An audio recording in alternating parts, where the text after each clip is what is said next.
الله معلوم الله واغشتو څو بچي زما یو زیو څلور میلیونه وي یو مې کور ونوه شپږ ټوټل شپږ مړي دي دا واقعیت څه ټیم دا واقعیت تقریبا 19 بجې غالبا مې ضعیف وم خو څو بچي مې په منډو کې پراته وو کوټه کې بیا داسې وشوله چې اغړاز وشو ما وویل چې زلزله ده ناغږ وکړو څو ماشومان جبار وغیره ووتو کوټې ورونه بند وو چې کوټې ورله راورسېدم کوټې ورته تلله د خاورو زه چې کټ نه منډو کې کوزېدم زما پنډۍ پنډو پورې د خټو نه زه ډک شوی وم منډو باندې مالبه راوتې وه بیا چې مې ور کولاو کو مات مې کړو اول لور مې لکه سرګیره وه مشره هغه مې د مالبې نه راویسته په خپله ځکه چې هغه وخت څوک نه هغه مې راویستلی یوه سایز ما په غېږ کې ورکړله او نو ماشاءالله قام چې څومره زموږ څه قرباني وکړه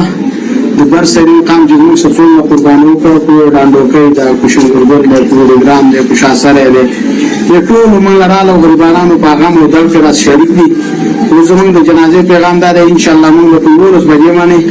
جنازه کوو په څو مړو د دې شپږو مړو جنازه به موږ په 11 بجې باندې د خیره څخه کوو او جوړاړی کې برسري جوړاړی کې او بیا نور ورونه پساوري په بل کور کې نو راغون او سکم مړي راووتو نو هغو جنازه به موږ 11 بجې باندې کوو ته اوس په چې کوم خلک ډېر دي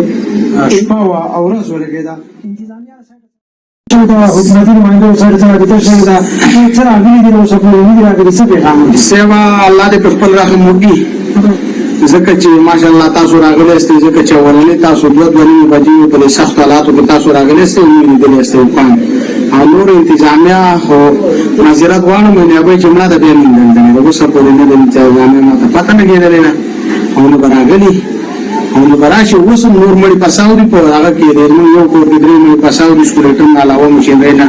لکېږي لاندې کور کې دوه ماشومان پساودي نور په جوړه خپل کې را پیدا شو لاندې دویم کورونه نو دغه پساودي ټول مړي څونه کلام شو ټول مړي چې دینو یو ماشومه د 15 نه راوړل څلور پاتې شو او د 15 نه درې راوړل دي نو دوه پاتې شو دوا او څلور شپږ مړي پاتې دي شپږ مړي په مالبا کې ډوب دي او ملاو شو شپږ زما شو او درې د شاولي شو نه شو یو د نزار د لاس مړي موږ ته ادا کړو